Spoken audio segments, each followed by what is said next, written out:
One afternoon in early September of 2004, 20-year-old Derek Keiper sat at a desk in the newspaper lab at the University of Nebraska-Lincoln, furiously typing on one of the school's desktop computers. The lab that Derek was in was the hub of the university's school paper, the Daily Nebraskan. So there were some other students who were in the space that were talking or working at other computers. But Derek didn't notice any of them. He was completely locked in on what he was doing and writing as fast as he could. Because after he was done with the article that he was working on, he had a ton of other responsibilities that he needed to tackle. So Derek was involved in a lot of stuff at school.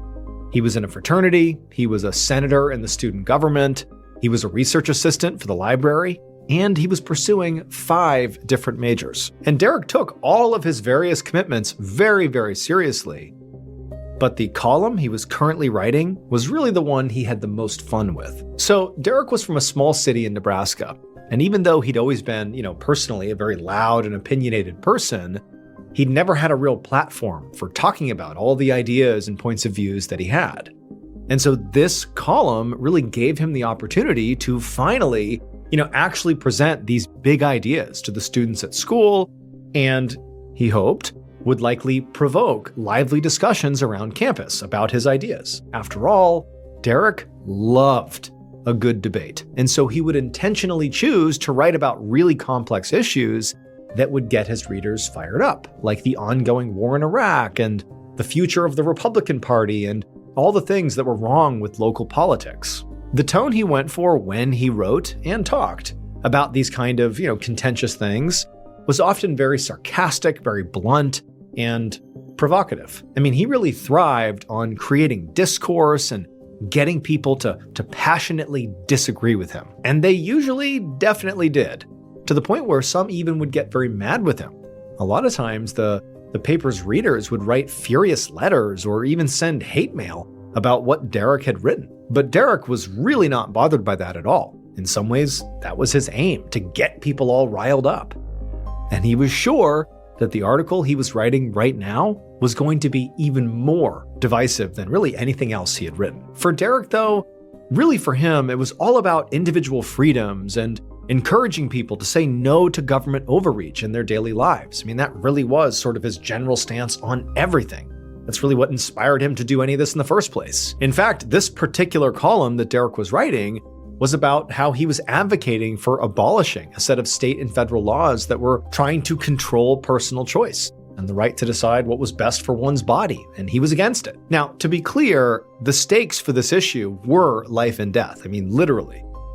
But Derek believed that the fundamental freedom of being an American was the right to make your own decisions, even if it meant risking your own personal safety. And so as Derek sort of furiously typed away, he was encouraging everyone, like senators and politicians, everybody, to have the same kind of intensity that he had about this issue, to be just fully bought in on this idea of, as Americans, we need individual freedom. And then finally, when he was all done typing, Derek sat back and proofread the whole thing, and when he got to the last line, he got chills. It said, quote, "I just wish we could keep the government out of our pocketbooks and out of our personal decisions."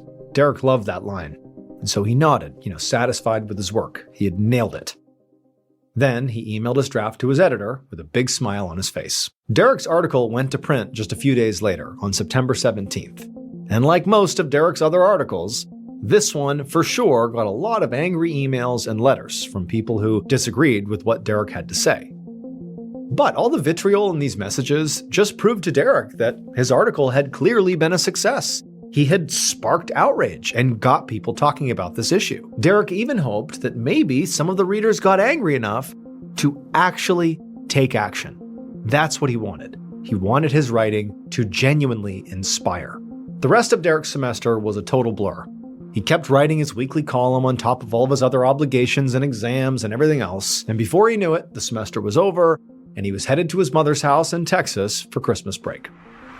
A few weeks later, on January 4th, 2005, at 3 a.m., Derek rode in the back seat of a Ford Explorer SUV on his way back to school after the break.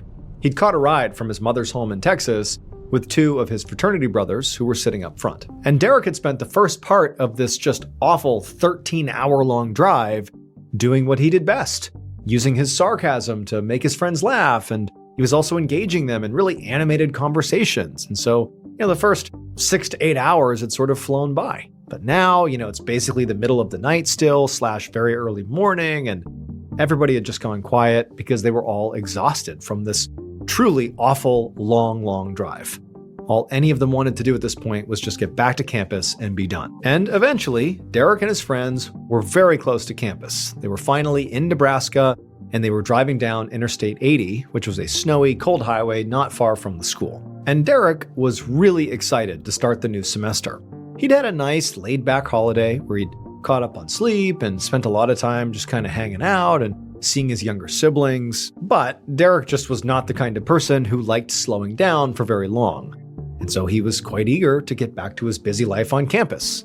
Especially, he really wanted to get back to his column. He had had a lot of downtime and was able to, brainstorm and come up with some good potential new topics for the column, but he really wasn't sure if any of those ideas were going to top, the very controversial article that he had published back in September. People were still talking about that one, and Derek was still thinking about it too.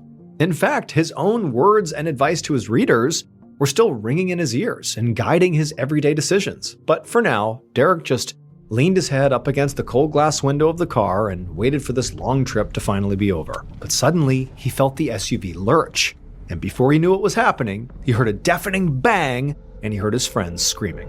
Just minutes later, a police officer was flying down Interstate 80 in his cruiser. Eventually, he spotted a group of ambulances parked on the side of the road, and he knew that's where he needed to go, so he pulled over to the side and stopped. And when he got out, he saw in a ditch just off the highway was an overturned SUV. The officer immediately jumped out of his cruiser and rushed towards the vehicle.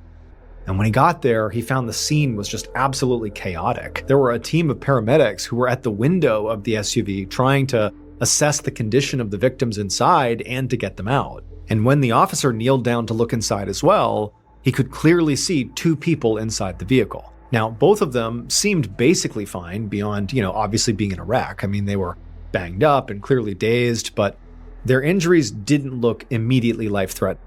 So, sort of relieved, the officer backed away to let the paramedics do their thing. But very quickly, the officer noticed that more paramedics were actually running past the SUV to something on the ground a few feet beyond it. And so the officer followed them to go see what it was they were running to. And when he saw what was on the ground, the officer just kind of stopped and knew instinctively that there was nothing anybody could do. I mean, there was a body of a young man on the ground who clearly was a third passenger of this SUV, but their body was just mangled almost beyond recognition. It would turn out Derek had been right. His September 17th, highly contentious column in the Daily Nebraskan would be his most controversial and famous piece ever. And actually, people are still talking about it today. Because his column was about how, we, all us Americans, reserve the right to make our own choices about our bodies and personal safety. And Derek believed that there was a law that was actually directly infringing on that right, which was the law that was forcing people to wear a seatbelt. Derek despised this requirement. He thought seatbelts should be just a personal decision about safety. To him, it was not just about buckling up, it was about individual choice, about freedom. And on January 4th, that SUV that Derek was riding in going back to school, well, the driver hit some ice on the road and lost control. The driver and the other passenger in the front were wearing seatbelts. But Derek, in keeping with his beliefs, was not. And so when the SUV crashed and flipped over, Derek alone was killed. As one reporter pointed out, Derek lived by his beliefs, and he also died by them.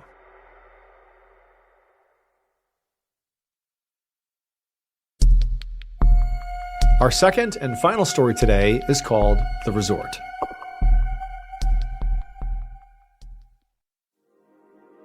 Just before 9 p.m. on Friday, January 13th, 2012, 51-year-old Francesco Schettino and his girlfriend, Dominica, sat at a table in a crowded restaurant at a resort in Italy. And they'd been there for a while, having a leisurely meal. So their table was covered with empty dishes, a wine decanter, and plates with the remnants of their amazing food. Now, having an extended, indulgent dinner like this one was not technically allowed, since Francesco was actually working. But Francesco was not too worried about breaking what he considered to be a small rule, because he was not just some hired hand.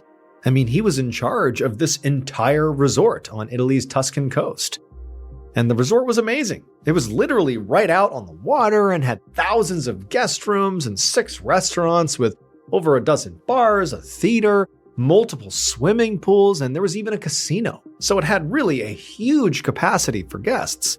And right now, there were easily more than 3,000 people staying at this resort. And Francesco was, very proud to be the boss of this place, this unbelievable place. He actually had started working at this resort as a security guard, but he'd worked his way up to the very top.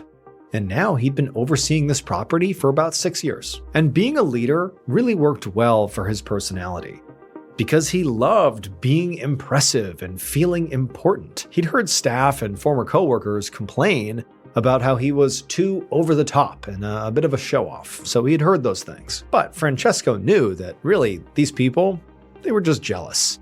He was handsome, he had a great job, and he had 2 just beautiful, amazing women in his life when, some people didn't have any. And so now Francesco smiled at one of his girlfriends, Dominica, who sat across the table from him and enjoying the dessert they were sharing. Francesco was married, but recently, Dominica had become the most important woman in his life. She was a dancer, and to him, she was just perfect. They'd only met a few weeks ago, so they were still in the honeymoon phase, where they were both still very flirtatious and eager to impress one another. And so right now, Francesco knew he should leave and get back to his managing duties, but he was having so much fun with Dominica, so he lingered, eating his dessert as slowly as he could. But as he sat there, slow playing his dessert, he realized, their night together didn't actually have to end just because the dinner was over. There was something he could do right now that would give them maybe another hour or so together. And it would also completely blow Dominica away and prove to her just how amazing he really was. So suddenly, with a big smile on his face, he told Dominica to hurry up, finish eating, because they needed to get upstairs immediately. A few minutes later, Francesco and Dominica hurried into the resort's top floor operations center. And just like the entire rest of the place, this room, despite being an operations center, was still just massively impressive. In addition to all the very new age, high-speed monitors and security feeds and maps all over the room, there was this huge window that overlooked this balcony, this exterior balcony, that looked down on the ocean. It was like this beautiful view of the ocean, and it even overlooked a stretch of small seaside villages called Giglio. This room was also filled with all of Francesco's employees hustling around and, staring at screens and talking on headsets. But as soon as Francesco and Dominica walked in there, Francesco kind of went to the center of the room and kind of got everybody's attention and told them all to listen up. Then he went over the details of his big idea. The resort was going to put on a very specific and spectacular kind of show called a salute. And they were going to do it right now. So salutes were very popular in this area of Italy, and Francesco's resort actually did them all the time, so this was not totally unusual. They were basically kind of a performance, mostly for the locals, where the resort would flash all of its lights and play music, while guests of the resort would go to their balconies and wave and cheer to the residents and the other tourists in Giglio. But critically, salutes needed to be both quick and highly choreographed. That's really the only way they worked. And so in order for a salute to work, it really required the attention and active participation from a large number of people. This was a big to-do. And so given the fact that these were sort of a big endeavor, it meant that, something could go wrong if you're not really careful. And Francesco actually had a mentor who'd actively discouraged him to not do these salutes or try to do as few as you can because of the fact that things could go wrong. But Francesco's mentor was not physically here right now to tell Francesco to stop. And the people that were here were pretty excited about his idea. So Francesco began going over the plan with his staff. And as he expected, with such a complicated undertaking, there were a lot of logistics to look over. However, when Francesco actually started going about these preparations, he realized he couldn't actually read anything because he didn't have his glasses on. He didn't think he looked handsome with them on, so he hadn't brought them out to dinner with Dominica, but now he really needed them. But thinking on his feet, Francesco simply asked a staff member to read him whatever information he really needed to know in order to do this salute. And so the staff member did as they were told, and at the end of it, Francesco felt like he had heard what he needed to hear and he thought everything was in order, and so he nodded and said, "Okay, we are all set to begin." And then he looked over at Dominica and smiled and sort of nodded like, "Okay, here we go." Then she knew whatever was coming next was going to be really, really special. When Francesco gave the actual order to begin the salute, everybody in the operations room jumped into action. And as soon as the actual salute began, Francesco squinted out the huge window that looked out over the ocean and Giglio down below, and Francesco was just so excited when he thought about how everyone who was out and about in town would look up and see his palace all lit up and full of life and energy. But as he peered at the lights of Giglio, he realized something wasn't quite right. Even without his glasses on, he could see that there was something outside in the darkness, just barely illuminated by the town's lights. It was a large shape right between the resort and Giglio. And to his horror, Francesco realized it was actually getting closer, fast. At the same time, but on the other side of the resort, an American man named Brian Aho was eating dinner with his wife and teenage daughter at the Milano restaurant, which was one of 6 restaurants in the resort. And they'd just been enjoying their meal when there was this deafening banging sound, and the entire room gave a huge jolt and everything inside just sort of went flying. Brian grabbed the table to brace himself as plates and glasses shot off the table and shattered everywhere. And then he heard screams and people hitting the ground all around him as diners were literally being thrown from their chairs. And then there was another series of crashes when some ceiling panels fell from above and smashed onto the ground. But then it was over. The shaking abruptly stopped, and Brian immediately jumped up to make sure that his wife and daughter were okay, and they did seem fine, just dazed like everybody else in the room. As Brian stood up, he could tell he was, mostly okay, also shaken up. But the overwhelming thought was just having no idea what had just happened. I mean, he's looking around and no one seemed to know. It had felt like some kind of earthquake or something. But then Brian thought, if this had been an earthquake, he really had to get his family out of this restaurant immediately in case of aftershocks. But it seemed like all the other diners clearly had the same idea, because before Brian could actually move, there was a surge of activity around him as dozens of people just began rushing towards the exit of the restaurant. And Brian didn't want him or his family to get caught in the middle of this huge crowd. Huge amounts of people running in the exact same direction, a panicked group of people, could easily create a stampede. And he was worried that he and his family could get pulled to the ground and trampled in the chaos. So he looked around and he saw on the other side of the restaurant there was a smaller door that nobody else was going to. So he and his family began making their way over to it. But before they could actually get through this door, the overhead lights began to flicker and then went out. And then with the darkness, suddenly came the blast of emergency alarms echoing through the resort. And then he could hear more screams, not just inside of this restaurant, but sort of all over the place. It was like the resort had devolved into madness. Brian had never been more scared in his whole life. I mean, his pulse was racing faster than he thought was even possible, and he almost felt paralyzed, like this was just too much to even process. He also, like basically everybody else, had no clue what was going on here. But I mean, navigating his family through an emergency was already going to be horrifying and terrifying and dangerous. But now he would also have to do it in the dark. For a moment, Brian and his family just stood there, kind of frozen in the dark. And then Brian was about to tell his family to just go through the door, we'll figure it out in the dark. But then luckily, the emergency lights came on, giving the room sort of a dim, eerie glow. But it was enough to sort of guide their way.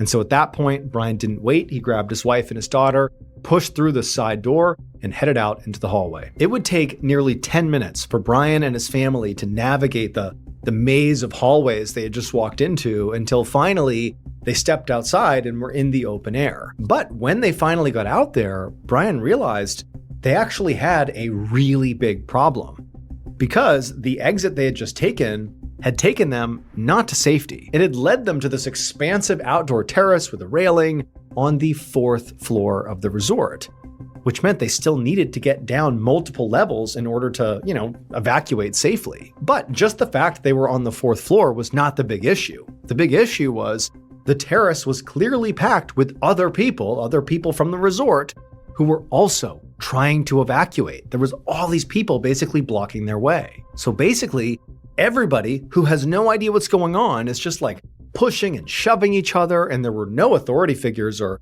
any staff around to actually direct what now was basically an evacuation.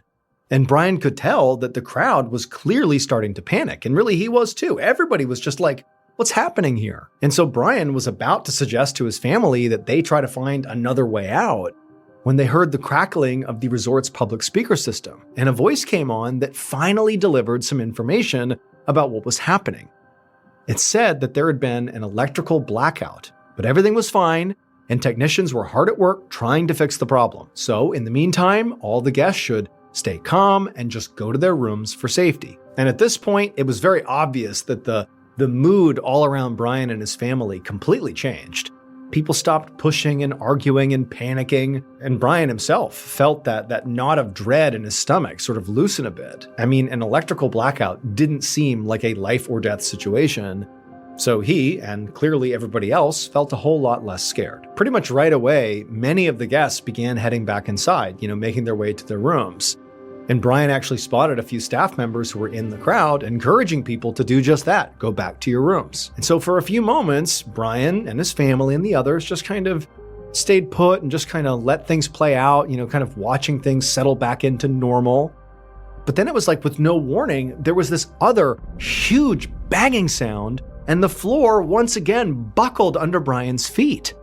And this triggered a whole new wave of just absolute chaos out on this terrace. All at once, everybody started shouting and pushing each other in pure panic. And at the same time, there were all these new announcements coming out frantically over the loudspeaker, but it wasn't doing anything. It was like the crowd had decided something bad is happening and no one can tell me otherwise. I have to leave. Everybody is just trying to evacuate all at once. And so pretty much right at this point, you had a group of people who were out on the terrace who decided to charge into the resort to try to find another way to evacuate.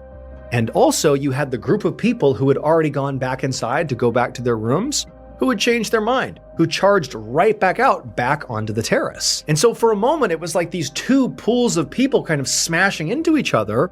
And Brian and his family were kind of off to the side because they had just barely stepped out onto the terrace when all of this stuff was happening. But then Brian watched in complete shock as he saw some of the people, after they pushed through all the way to the edge of the terrace to the railing, they began climbing over the railing to climb down from the 4th floor. Seeing this was horrifying for Brian, but then he felt yet another shudder under his feet and a loud industrial groaning sound from the resort right behind him.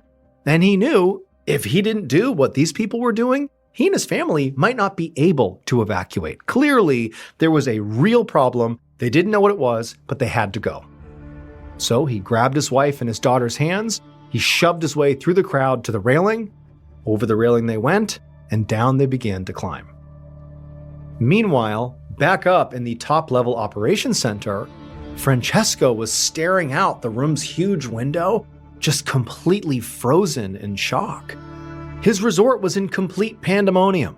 Below, guests were running, others were fighting and shoving, and some were literally leaping to their potential deaths from the upper-level balconies and terraces. And so as Francesco watched all of this carnage, he tried to wrap his head around how the night had gone so horrifically wrong. The worst part of all of it was there was absolutely no way to fix it. He'd been trying to show Dominica and everybody else how amazing and impressive and in control he was, but he'd completely lost control of this whole situation. And he'd also lost his girlfriend because Dominica had quickly fled the resort. And then there was a loud crashing sound somewhere in the distance, and his heart pounded and he realized it was time for him to start running too. Minutes later, Francesco and some of his staff sprinted through the halls of the resort. And as they ran, thunderous noises and bangs came from every direction, and debris from the ceiling and walls crashed to the ground all around them as they were shaken loose. And all the while, over the noise, Francesco could hear the continuous shrieks of panic from people who were still clearly trapped inside the resort and just couldn't get out. But he and the others he was with finally did make it to the exit. And this exit was not overrun with panicking people. So Francesco was lucky enough to be able to pretty quickly make it to the bottom level and then keep on going. And he did not look back, not until he was far away and definitely to safety. But when he did finally stop running, and he did turn around and looked back at his resort, his stomach pitched so hard he nearly vomited. Because finally, he could see right in front of him the full, horrible extent of what he had done.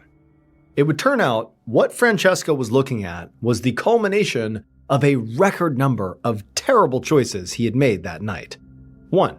Francesco would later deny this, but he was seen drinking alcohol at dinner while he was supposed to be working. 2. He was not wearing his glasses, which meant he was his most handsome self, but also that he couldn't see very well. And 3. He was distracted by his new girlfriend, who he had brought to an area where only key personnel were allowed because he was desperate to impress her. Now, in most workplaces, this would all just be considered unprofessional and maybe might get you fired. But in Francesco's workplace, it was much worse than that. What he had done was incredibly dangerous because the resort that Francesco managed was not a regular hotel. It was a gigantic cruise ship called the Costa Concordia. Francesco was its captain, and when he issued the order for the boat to do a salute, he was not just ordering a complicated but entertaining show. A cruise ship salute also involves steering the massive boat much closer to shore than usual to appropriately show off to the locals on land. But because Francesco literally couldn't see very well, was obviously distracted and possibly drunk, he didn't notice that when they did this salute, they were going way too fast and way too close to shore. That shape he saw rushing towards them in the darkness was an enormous cluster of rocks. By the time he saw it, it was too late. The Concordia had smashed into the rocks, tearing a 230-foot wide hole in the hull, which immediately flooded the ship.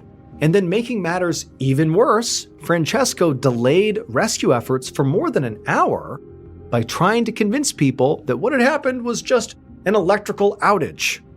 And then when he finally did issue an evacuation order, he broke a sacred rule for ship captains. He fled the boat before the remainder of his crew and the passengers. Like he was the first one off. He did not go down with his ship. That American passenger, Brian Aho, and his family would survive, because after they decided to go over the railing, they, perilously climbed down 4 levels all the way to a lifeboat, and so they survived. But unfortunately, 32 other people who were on board the boat ultimately died, all because of Francesco's desire to show off. Francesco himself was ultimately arrested for manslaughter and was sentenced to 16 years in prison. He was subsequently named Italy's most hated man. 34-year-old Diane Newton King woke up before sunrise. She showered, she curled her bangs, she did her makeup, and then she dressed for work in the most professional women's fashion of the day. She put on pantyhose, a pencil skirt, and a blazer with the absolutely massive shoulder pads. It was the spring of 1990, and in Battle Creek, Michigan, Diane was one of the biggest names in town. Diane anchored the morning news show for Battle Creek's local TV station, WUHQ, which meant most days of the week, Diane had to leave her house by no later than 4:30 a.m. As she shuffled around her 2-story farmhouse in her pantyhose, trying to figure out where her briefcase was, Diane's husband, Brad, hollered up at her from the kitchen to tell her that breakfast would be ready in 5 minutes. Diane was thrilled. She had recently discovered that she was pregnant with their second child, and so she was constantly feeling hungry. Diane finally found her briefcase, then she slipped on her shoes and made her way downstairs into the kitchen. Her firstborn child, 2-year-old Marler, was sitting in his high chair chomping away on some apple slices. Diane kissed him on the forehead before sliding into her own seat at the kitchen table. 43-year-old Brad brought Diane a plate of scrambled eggs and toast. It was her favorite, and he made it for her every morning. Brad worked part-time as a criminal justice professor at the University of Western Michigan, But he liked to tell people that his real job was taking care of Diane and Marlar. And for the most part, that was actually pretty true. Most days, while Diane was at work, Brad managed things on the home front. It was an untraditional dynamic for the time, and some of their friends jokingly called him Mr. Diane King, but Brad didn't mind. He was proud of Diane, and he was happy to support her this way. Diane scarfed down her breakfast, gave Brad and Marlar a kiss goodbye, and then she grabbed her coat and raced out the door just as the clock hit 4:30 a.m. Outside the farmhouse, Diane paused for just a moment. She'd always wanted to live on a farm, and when she looked out across their property, with the cement silo on the left and the old red and white Victorian barn on the right, and the hundreds of acres of farmland and woods surrounding the house, she felt like she was really living her dream, even though the family didn't do any actual farming. But someday, Diane thought, maybe after the baby came, she'd leave the TV station to focus on her family and maybe even grow a few vegetables. But for now, all that would have to wait. It would be months and months before the baby arrived, and Diane had a lot of things she wanted to accomplish before then. So Diane, standing on her front stoop, took one more deep breath of clean country air, then she walked down the gravel driveway and hopped into her brand new Jeep Wagoneer. Diane then slowly drove down her long driveway, and when she reached the black mailbox at the end of the driveway, she turned right onto Divison Drive, the street she'd called home for more than a year now. And from there, she snaked her way through the neighborhood out to the highway. About 20 minutes later, Diane was sitting behind her desk, diving into yet another busy day of reading the news. Most days, when Diane arrived at the office, the first thing she would do is review her scripts for the day. Then she would anchor the morning news show, and then Diane and her staff would spend the rest of the day reporting and writing stories for future news segments. Diane worked a lot, and she worked really hard. She was actually a perfectionist, and she expected perfection from the people around her. And sometimes that perfectionism rubbed her colleagues the wrong way. But the people who actually watched her on TV, the audience, loved her.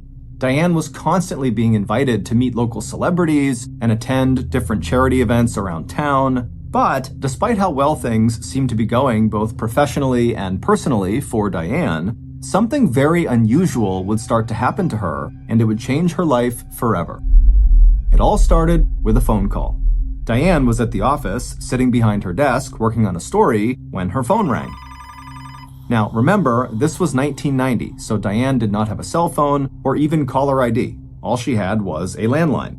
So Diane's phone began to ring, and without hesitation, Diane picked it up because the people who typically called her on this line were her colleagues or sources or people who knew her personally. But this day, the caller was not any of those things. Instead, the caller was a fan. Diane didn't ask the caller what their name was, but based on their voice, Diane guessed that the caller was a male, probably in his 20s or 30s. He said he had been watching Diane on TV, and he was so inspired by her reporting, he was thinking about getting into broadcasting himself, and he wanted to know if Diane had any advice about how to break into the business.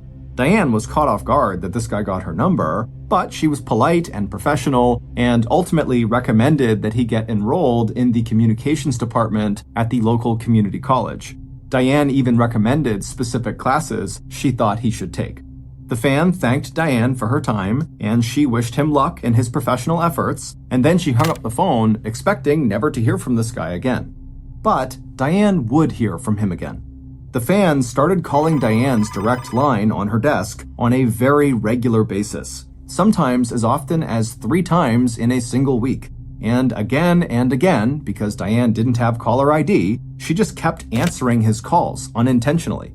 Despite being really annoyed by all these calls, Diane still remained very professional with the fan and continued to give him advice about how to do her job. However, the more he called, the more Diane sensed there was just something off about the guy.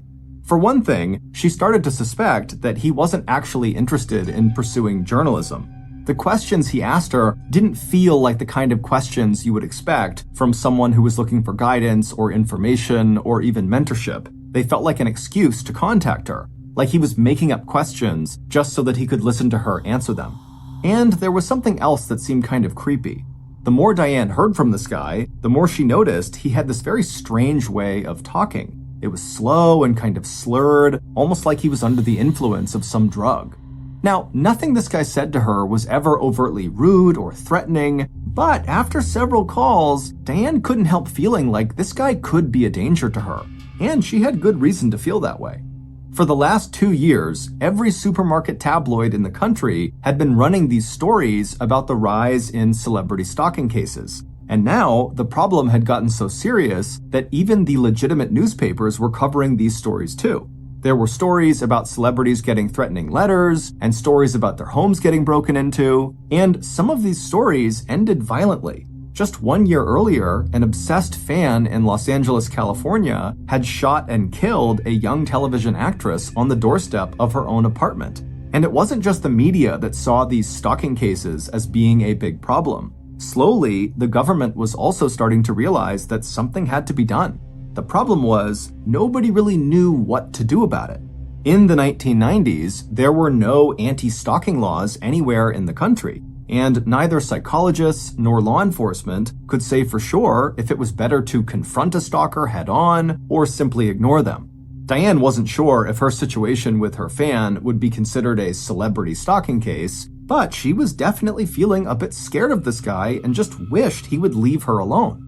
So Diane consulted with the people closest to her, and everybody offered her different advice. One of her friends told her to be nice to the guy because who knows what would happen if she made him mad. One of her colleagues suggested that Diane just tell the guy to back off, but Diane could see that there was potential for problems in both of those situations. So Diane turned to Brad, her husband, not only because he was smart and an objective thinker, but also because, in addition to being a part-time professor of criminal justice, Brad also used to be a police officer.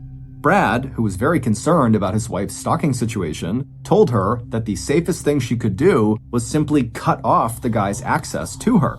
And the easiest way to do that was to set up some kind of arrangement with the receptionist at her work, who could then screen Diane's calls. If the guy couldn't get through to Diane, eventually, Brad figured, he would just give up and stop calling.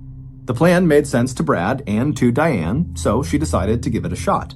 Diane talked to the receptionist at the TV station, and they worked out a screening system. The way it worked was every call that came in on Diane's direct line would actually first ring at the front desk with the receptionist, and the receptionist would answer the phone, and if it was Brad or a colleague or a source calling for Diane, they would get pushed through. But when the receptionist got a call from the fan with the slow, slurred voice, she would tell him that Diane was not available. And the screening system worked great for several weeks. The fan would call and would be immediately turned away before Diane ever had to speak to him. But eventually, the screening system failed. One afternoon, around the end of the summer in 1990, Diane was in the newsroom sitting at her desk filing some papers when her direct landline on her desk started to ring. Diane picked it up before the end of the very first ring. She said, "Hello, this is Diane Newton King." And when she heard the voice on the other end of the line, she was so startled she almost dropped the receiver. It was the fan. He said, "Hello, Diane." Immediately, shivers ran up Diane's spine. Before Diane could hang up, the guy told Diane that he liked the way she looked and that he wanted to meet her in person. Specifically, he said, "I want to go to lunch with you." Diane wanted to scream, but she was so flustered and so scared that she sort of just started stammering until finally she was able to compose herself enough to tell the guy that she appreciated the offer, but she absolutely could not meet him in person. Then she slammed the phone down and started sobbing at her desk. As she cried, everybody in the newsroom looked over and was very concerned. That night, when Diane came home, she told Brad about what happened that day, and Brad was livid. How could this guy get through to her phone? Why didn't the receptionist screen the call? Brad called the station and demanded answers, but no one at the station, including the receptionist, had any idea how this guy got through to Diane. The station told Brad they would look into the situation right away and make sure that from now on, absolutely no calls whatsoever would reach Diane's line unless they had first been screened. Now, it's unclear exactly what the station actually did to ensure that, but from that day forward, the fans' calls were always intercepted by someone at the station, and so Diane was protected from speaking with him. And after a couple of weeks, the fans' calls to the station started to slow down. And after a couple of months, the calls stopped entirely. And soon, Diane just kind of forgot about the fan and moved on to more important things in her life, like the upcoming arrival of her second child, a baby girl. And with this child, Diane was becoming more and more conflicted about what she wanted in life. Suddenly, her career just felt a whole lot less important than being home with her kids. And so she started talking more openly with her family and friends about potentially leaving the station after her daughter was born so she could be a stay-at-home mom and enjoy a simple farmhouse life with her family. But all of that excitement and optimism about the future would come to an abrupt end one night in the fall of 1990. On the night before Halloween that year, so about 5 months after the first fan phone call, Brad told Diane that he was going to be working late that night at the university and so wouldn't be home until later in the evening, which meant Diane would have to be on primary parent duty for Marlar that afternoon when she got home from work. Now, under normal circumstances, this would not be a big deal. Diane had done plenty of parenting on her own, and she loved spending time with Marlar. What made this night so different was that Diane was now 8 months pregnant. Her belly was massive, her hormones were raging, and her joints hurt so much she could barely walk. On top of all of that, Diane was in the middle of a big project at work that was totally stressing her out. Nevertheless, when she finished her shift at the station that day, Diane drove to Marlar's daycare, she picked him up, and then they headed home.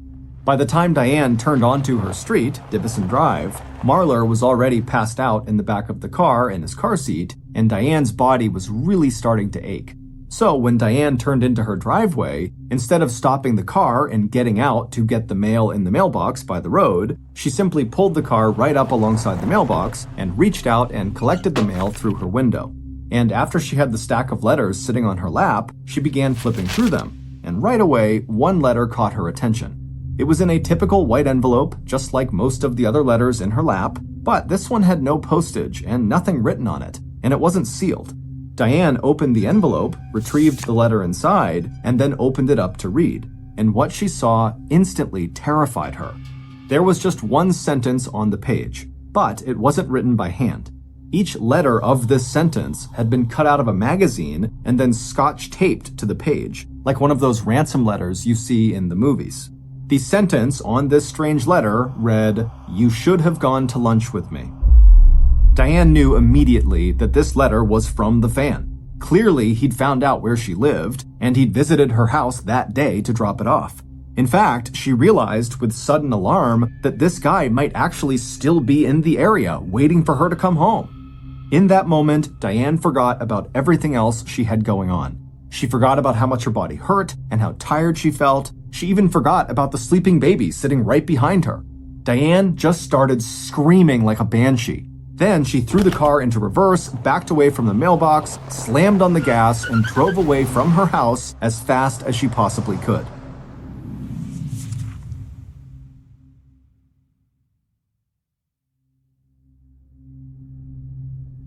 About 15 minutes later, Diane showed up at her friend Cindy Acosta's house. Diane and Cindy worked together at the TV station, and Cindy was one of the first people Diane had reached out to for advice when this fan started calling her. When Cindy opened the door, Diane, who was carrying Marlar, practically collapsed into Cindy's arms. In between sobs, Diane told Cindy about this letter and how scared she was, and right away, Cindy said, "We have to call the police." The police showed up a few minutes later and escorted Diane back to the farmhouse to search the property for intruders, but they didn't find anyone. Still, Diane was too afraid to stay at the house alone, so the police brought her back to Cindy's house, where she waited with Marlar until Brad was finally out of his class and could come and pick them up.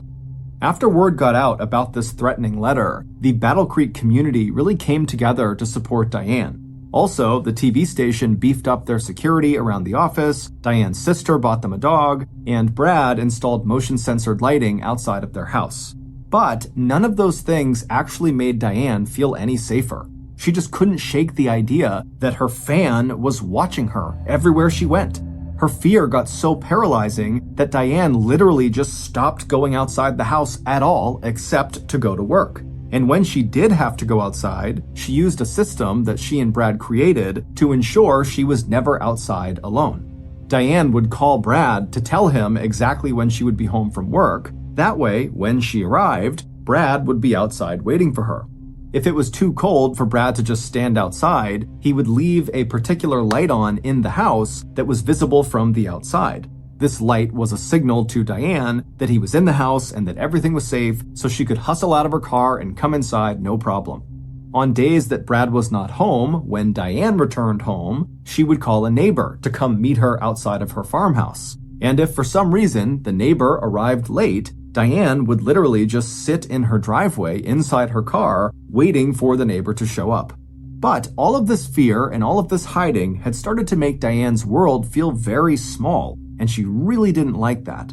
So, after Diane gave birth to her second child, a blonde baby girl named Kateri, in November of 1990, Diane started trying to reconnect with her extended family. She started calling her sisters and mother much more often, and together, over the phone, the women would bond over the challenges and joys of raising their kids. And it was during this time, on these phone calls, that Diane started to talk more openly about her desire to leave the TV station altogether. She'd been thinking about it ever since she found out she was pregnant with Kateri, and now that Kateri was here, the whole thing felt much more real. Diane's extended family was very supportive and encouraging, and they pushed her to start leaving the house more often besides just going to work. They got her to start coming out to Detroit, where her extended family all lived, about 2 hours away from Battle Creek by car, so that she and her kids and the rest of the family could all participate more actively in each other's lives. And so, starting in late 1990/early 1991, every few weeks, after delivering the Thursday morning news break, Diane and her 2 kids would leave Battle Creek and head out to Detroit. They'd spend a few days with Diane's mother and sisters, and then on that following Saturday, they'd all head home. And on the night of Saturday, February 9th, 1991, about 9 months after the first call from that fan, this was exactly what Diane and the kids were doing, returning from her mother's. That night, Diane left Detroit a little after 4 p.m., so by the time she was pulling on to Divison Drive around 6 p.m., the sun was just beginning to set. Diane turned on her headlights, and when the King's black mailbox came into view, Diane tightened her grip around the steering wheel. It had been more than 3 months since she received the letter, but just the sight of that mailbox still filled her with dread. Diane turned onto the gravel driveway leading to the house, and as she made her way up the long, narrow path, she spotted the signal light on inside the farmhouse up ahead, meaning Brad was home and everything was safe and she could get out of her car and just go inside. But, as Diane was about to find out, Brad was not inside the house, and it was definitely not safe for Diane to get out of the car. About 30 minutes after Diane pulled into the driveway and saw the signal light, a call came into the dispatch office at the local police department. It was Brad, and he was hysterical. He was so shaken up by what he had just seen that he could barely form a sentence. But he was able to eventually communicate with the dispatcher that he'd just found his wife lying in their driveway, not moving, and there was blood in her mouth. When the police arrived less than 10 minutes later, they found Brad sobbing and pacing around the driveway. Diane was just lying in the middle of the driveway next to her car, and their 2 kids, 2-year-old Marler and 3-month-old Kateri, were still sitting in the back seat of the car, crying uncontrollably. The reason Brad had left them in the car was because, as cruel as it seems, Brad knew from his work as a cop and as a criminal justice professor that even just opening the door to the car could potentially contaminate a crime scene. The responding officer walked right up to Diane and knelt down next to her. Even without much blood, it was obvious that Diane had suffered some sort of horrible injury and was definitely deceased. The officer spent a few minutes looking her over and eventually found the likely cause of death. There were 2 bullet holes in her body, one in her chest and the other near her waistline. An autopsy would later reveal that the shot to Diane's chest had been the fatal one. It had caused so much internal damage that she had died within 3 minutes of impact. Initially, though, the police had no idea how long ago those shots had been fired. But when the officer touched Diane's body, he found that it was still warm, which meant her killer might still be in the area. Instinctively, the officer grabbed his radio and called for backup. Over the next 2 hours, a small army of investigators would descend on Divison Drive. They would search the property for fingerprints and evidence, and they would interview neighbors and potential witnesses, and after a little while, they would bring one of the best trackers in the state onto the property, a German shepherd named Travis. When Travis arrived on the scene, the dog quickly locked onto a scent trail. The dog took off running from the farmhouse straight back into the forest behind the home. The dog ran through muddy, brushy fields, then he crossed a creek, and then he sort of just stopped, turned around, and headed back to the farmhouse, where a crowd of investigators and neighbors were beginning to form outside. At the time, Travis's handler assumed that the dog had just kind of lost the scent at some point in the woods, and that was why he had stopped, turned around, and just gone back to the farmhouse. But many months after that night, once the police had figured out what happened to Diane, they would look back at Travis's initial movements that night and realize the dog had not simply given up and returned to the farmhouse. The dog had just continued to follow the scent trail, which happened to stop somewhere in the middle of the woods, turn around, and then come back to the farmhouse.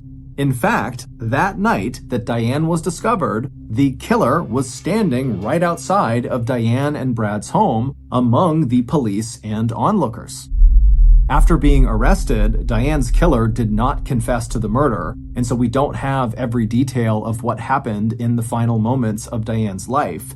However, based on several key interviews and pieces of evidence, this is what investigators believe happened to Diane. About an hour before Diane returned home from Detroit on the night she was killed, Diane's killer entered her farmhouse and turned on a particular light inside. The killer knew about the light signal system that Brad and Diane had created to make Diane feel safe, and now the killer was going to use that system to lure Diane into a trap. After switching the signal light on, the killer walked back outside and headed for the old red and white Victorian barn, which was situated in front of Diane and Brad's property, just to the left of the gravel driveway. There was no light in the old barn, but it didn't matter. The killer had been on this property many times in the past and had even practiced this particular route in the darkness when no one else was home. Inside the barn, the killer walked past the family's tractor and the many tools they left lying on the ground. The killer walked past the family's protection dog, but the dog just kind of looked up and didn't even bark. And then the killer reached the back of the barn and climbed a narrow staircase which led to a large, dusty loft area.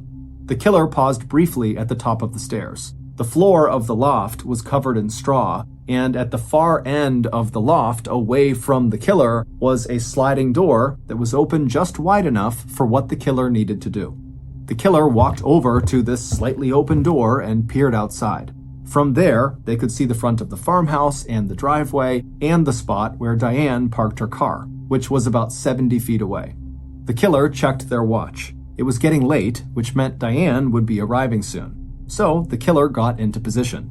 The killer lay belly down in the straw facing the gap in the door, and then they reached out their arm to the right and stuffed their hand into some nearby straw. A moment later, they pulled out a weapon that had been hidden inside the straw, a .22 caliber rifle. About 20 minutes later, the killer spotted a pair of headlights coming down Divison Drive. The killer raised their rifle and looked through the scope, and sure enough, Diane was sitting behind the wheel of this car. As she turned onto her long gravel driveway, the killer flicked the rifle off safe. The killer held Diane in their sights as she drove up the driveway to the house. And when she got close enough that the killer could hear the gravel under her tires, the killer slipped their finger over the trigger. Diane reached her normal parking spot located off to one side of the driveway close to the house, and then she turned the car off. As she gathered her things inside of the car, the killer pushed the rifle's barrel through the small opening in the sliding door and focused their sights on Diane's car door. A moment later, that door opened up and Diane stepped out onto the driveway. The killer paused for a second, taking in the sight of the woman they had terrorized for months and months, calling her over and over and over again at work, and then leaving her that threatening letter in her mailbox. Then, the obsessed fan / Diane's killer squeezed the trigger. The bullet hit Diane squarely in the chest, throwing her body backwards onto the ground and tearing through her insides. After watching her fall to the ground, the killer quickly got up and, with the rifle in his hand, hustled back to the stairs, climbed down to the first floor of the barn, and then marched outside over to Diane's body. Everything was going exactly to plan until the killer spotted something he did not expect to see. Diane's two kids, Marler and Kateri, were still sitting in the back seat of her car. The killer began to panic. Why were the kids here? The killer was certain Diane's plan had been to leave her kids in Detroit for the weekend with her grandmother. But, as the police would later discover, the arrangements for the kids were changed at the last minute because one of the kids had gotten sick while they were at Diane's mom's house, so Diane just brought the kids home with her. But for Diane's killer, the kids presented a huge problem. Because after killing Diane, the killer had planned to drive away, get rid of the gun, and then try to establish some kind of alibi before Diane was discovered. But now there were these two kids in this car without heat in the middle of winter in freezing cold Michigan, and so if the killer left, the kids would freeze to death, and the killer was not trying to kill anyone except for Diane. So the killer changed plans. First, he turned away from the kids, crouched down, and then fired an additional shot into Diane's body to make sure she was dead. This was the shot that tore into her waistline. Then the killer turned and ran into the forest behind the farmhouse and charged through muddy, brushy fields across a creek to a spot where they were able to hide the rifle, and then the killer turned back around and ran back to the driveway of the King's house. When the killer got there, they ran up to the car window and looked inside and waved to the two kids and said, "Everything's gonna be fine, okay? Daddy's here. I'm gonna make a phone call and then I'll be right back." Then, Brad King, aka Diane's obsessed fan, aka Diane's killer, ran inside of his house that he shared with Diane and called the police. When they answered, Brad hysterically told him that he had just been out for a walk in the woods, and when he came back, he had found his poor wife lying in the driveway, not moving. It would turn out Brad King had been obsessed with Diane ever since the first day he met her. She was beautiful and funny and more ambitious than anyone Brad had ever met. Diane dreamed of becoming a news anchor, and Brad wanted to help make Diane's dreams come true. So, while Diane was off working her way up to the news desk, Brad spent most of his time working to make sure she had everything she needed to be successful. He cooked Diane's meals and ironed her clothes, he handled the shopping, and when the kids came along, Brad took care of them too. And as far as Brad was concerned, everything was working out great. Until one day, when Diane came to him and told him that she wanted to quit her job at the TV station so that she could stay home and raise the kids. In fact, she told him she was planning to leave the station the summer after Kateri was born. Diane hadn't formalized this announcement yet, but pretty much everyone in Diane's inner circle knew about her plans. But the problem was, if Diane was going to stay home, then Brad would have to be the family's primary breadwinner, and being a part-time professor just wasn't going to cut it. He would have to go out and find a full-time job, which was something Brad simply didn't want to do. He had grown to love not working very much, and he was not prepared to change that. However, when Brad voiced his concern to Diane about not wanting to work full-time, she was empathetic, but said it was really important for her and the kids that she be home with them, so he would just have to kind of accept it and get a full-time job. However, Brad did not accept this. Instead, he decided he would just kill Diane. And because of his background as a police officer and as a criminal justice professor, he was confident he could get away with it.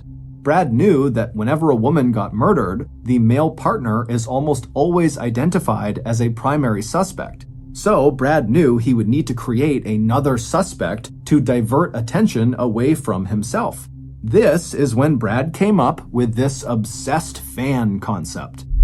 About 10 months before Diane's murder, Brad began calling Diane's TV station, pretending to be this obsessed fan. He would intentionally slur words and slow down his speech to make sure Diane could not recognize him. Then, about 5 months after that first call, when by this point everybody in town knew about Diane's stalker, Brad decided to up the ante.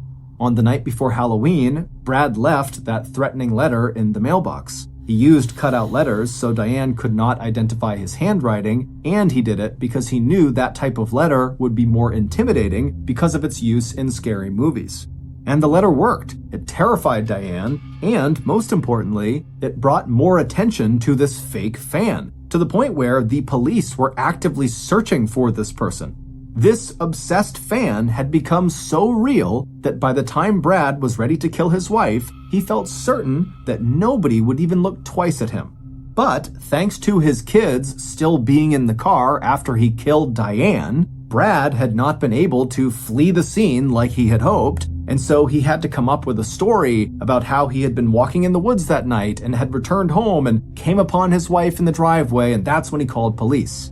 But this story didn't make sense. Police discovered that Brad would have known exactly what time Diane was coming home that night because Diane's mom had called Brad and told him when Diane had left her house. And based on the system that he and Diane had, Brad would have known that Diane would have expected him to be at their house waiting for her when she arrived. So why would Brad choose to be out on a walk in the woods at the exact moment Diane was arriving home? Also, neighbors had just seen Brad carrying the .22 caliber rifle that was used to kill Diane. The gun was located in the creek behind their house, roughly where Travis the tracking dog had gone on the first night of the investigation. And in the barn, police also found a single shell casing from the shot that killed Diane. On December 13th, 1992, Brad was convicted of murdering his wife, Diane. He was sentenced to life in prison without the possibility of parole. He never showed any remorse for her murder. Diane was buried in Detroit, near where her family lived. On her headstone, it says, "Beloved daughter, sister, mother." Diane was also, of course, a wife, but her family decided not to include that word.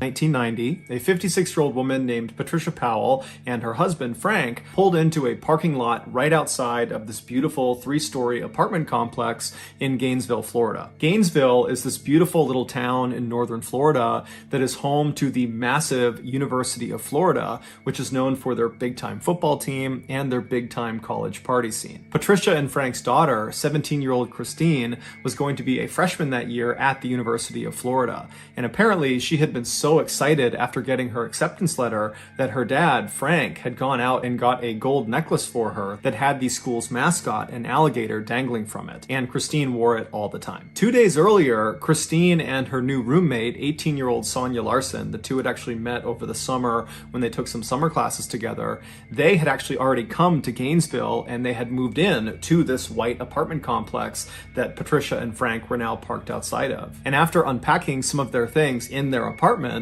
Christine and Sonia had left and gone into town and grabbed a bite to eat at a local restaurant, and then afterwards, Christine had used a payphone to call back home and tell her parents how well it was going and how much she already enjoyed her roommate and how excited she was for the year, and she told Patricia and Frank that she would call them the following day. But the following day came and went, and Patricia and Frank did not hear from their daughter. And they had no way to actually call her because she had not set up her landline in her apartment. But Patricia and Frank, they told each other that, of course, everything was fine. You know, she just got to college, she's excited, she's probably out having a good time, and she just forgot to call. And anyways, Patricia and Frank had already planned a visit to see their daughter in Gainesville the next day, which was Sunday. And so fast forward back to that Sunday, and Patricia and Frank are now parked outside of their daughter's apartment complex. They still haven't heard from her, but they're still telling themselves everything's fine, she's probably just busy. And so they get out of their car and they walk over to the building and they go through one of the front access doors that brings them into the building. They find themselves inside of this carpeted stairwell where at every level on the way up, there were doors leading off to each of the apartments. They made their way up to the second level where they knew their daughter's apartment was, and they walk up to her door, and before they even knock or turn the doorknob or anything, they notice on the door there are all these notes, these handwritten notes that have been taped all over it. And they read a couple of them, and they were notes from some of Christine and Sonia's friends on campus that apparently had tried to stop by over the last weekend, but had not been able to make contact with Christine or Sonia. And so these notes said things like, "Hey Christine, you know, we came over to try to get you to come out with us, but you didn't come to the door, so we left without you. Sorry. sorry, give us a call when you get in. And so obviously the parents are totally worried given the circumstances. They don't know where their daughter is. They've been telling themselves everything is fine, and now these notes make it seem like everything is not fine. But the parents, they keep their cool and they just start knocking on the door and calling out for their daughter. But there's no answer. And so Patricia and Frank, they start to panic at this point, and they leave the carpeted stairwell. They go outside and they find a maintenance worker that works for this building, and they explain their situation with their daughter and how they can't get in touch with her, and can he please let them in to make sure she's okay. The maintenance worker said he couldn't without speaking to his manager, and so he goes to his manager, and the manager, she says that's fine, but we need to get the police involved. They need to escort us into the apartment. And so the maintenance worker calls the police and requests this escort, and a few minutes later, a single Gainesville police officer arrives at the apartment complex. And he tells Patricia and Frank that just as a precaution, I need you guys to stay outside. So they stay right outside those front access doors. They're outside of the apartment building. And then this officer, along with the maintenance worker and the manager of the building, those three, they go inside the stairwell, they go up to the second floor. And at that point, the maintenance worker gets out his keys, he finds the right one, and he opens Christine and Sonia's door. The door swings open, and immediately the police officer yells out for the two girls, but there's no answer. And so the officer is first into the apartment, which basically immediately opens up to their living room. And in the middle of the living room is a couch that's angled towards the right side of the room where a TV had been set up. And so the officer, again, as he walks in, he's calling out, trying to get the girl's attention, but there's no answer. Behind him is the maintenance worker and the building manager, and they begin making their way towards the right side of the living room, over towards that TV, to see if maybe someone was laying on the couch. And as they round that corner and can finally actually see the front of the couch, the maintenance worker, after seeing what he saw, screams out and runs out of the apartment. He runs down the stairs, out the access doors, and begins vomiting on the grass and sobbing right next to Frank and Patricia. Naturally, Frank and Patricia, after seeing this, are immediately concerned that something's wrong with their daughter. And so they run inside, they go up the stairs, and they start running into the apartment. And the police officer and the building manager, they try to stop them from getting in, but there was nothing stopping them. They managed to push past those two. They get into the living room and they're calling out for their daughter, and eventually they make their way over to the side of the couch and they see their daughter, Christine. She is lying on the ground in front of the couch. She's on her back, she has no clothes on, and she's been stabbed to death. And whoever has killed her has positioned her in this very suggestive, sexual, lewd position, as if they were trying to demean her as much as possible and shock whoever found her. And so after these totally devastated and wrecked parents are escorted out of the apartment, this one police officer, he continues searching the apartment.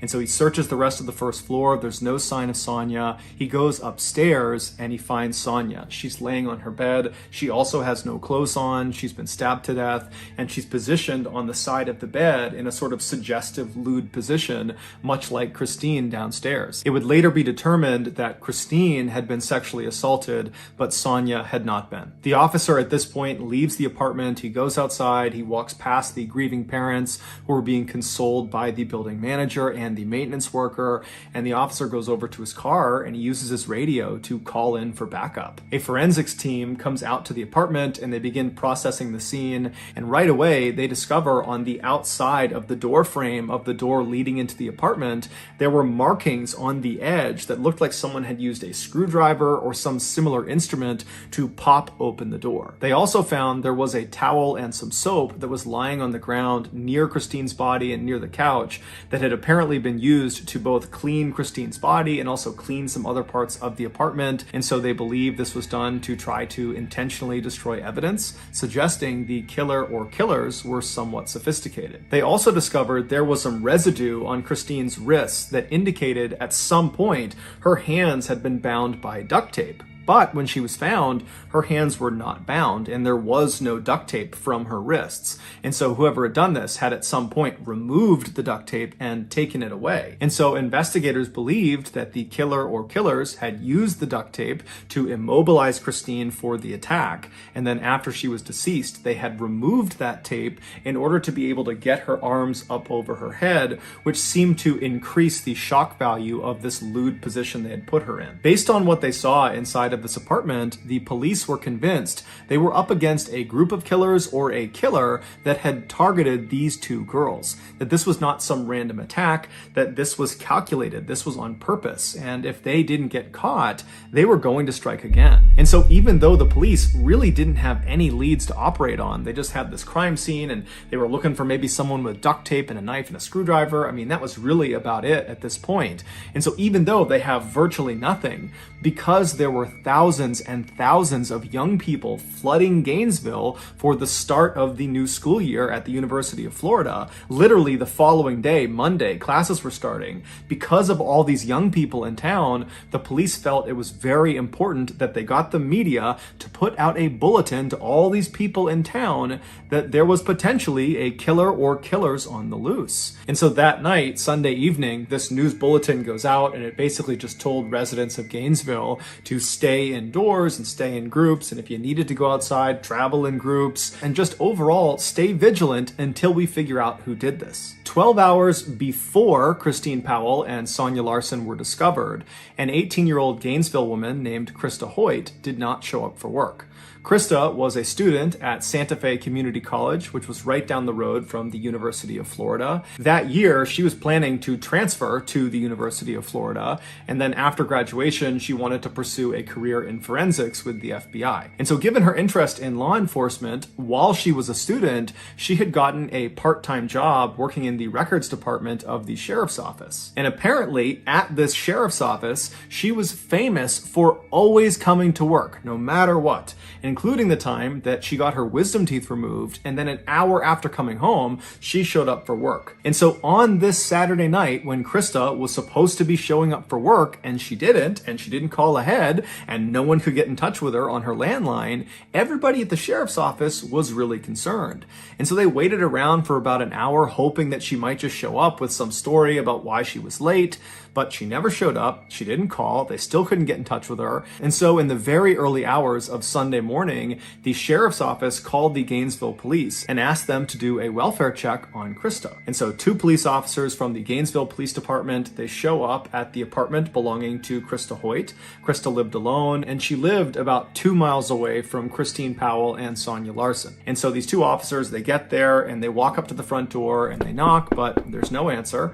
And they try the doorknob, it's locked. And so one of the officers walks around to the back of this apartment and he sees there's a glass sliding door. And so he knocks on the glass sliding door, there's no answer. He tries the door, it's locked. And then he notices the drape that's inside the apartment that's covering up this sliding glass door.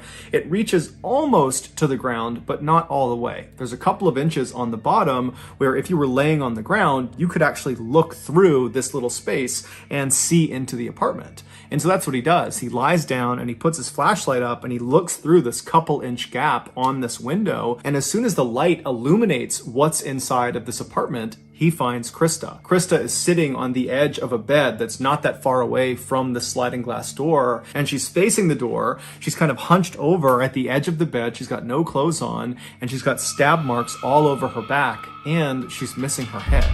And her head was next to the bed to the left, up on the shelf, and it was positioned in such a way that it almost appeared like the head was looking down at the detached body. When this crime scene was processed, the forensics team immediately noticed there were marks on the backsliding glass door where someone had used probably a screwdriver or something similar to pop the door open. And then they also found residue of duct tape on Krista's wrists, but the duct tape was gone. She was found with her hands not bound. It would later be determined that Krista had been sexually assaulted before she had been murdered. The obvious similarities between Krista's crime scene and Christine and Sonia's crime scene were initially only recognized by Gainesville police because much of the information about the 2 crime scenes was not public. But that night, Sunday evening, when the police went to the media and asked them to put out that bulletin to all Gainesville residents to say that there could be a killer or killers on the loose, it didn't take long for residents citizens of Gainesville and news anchors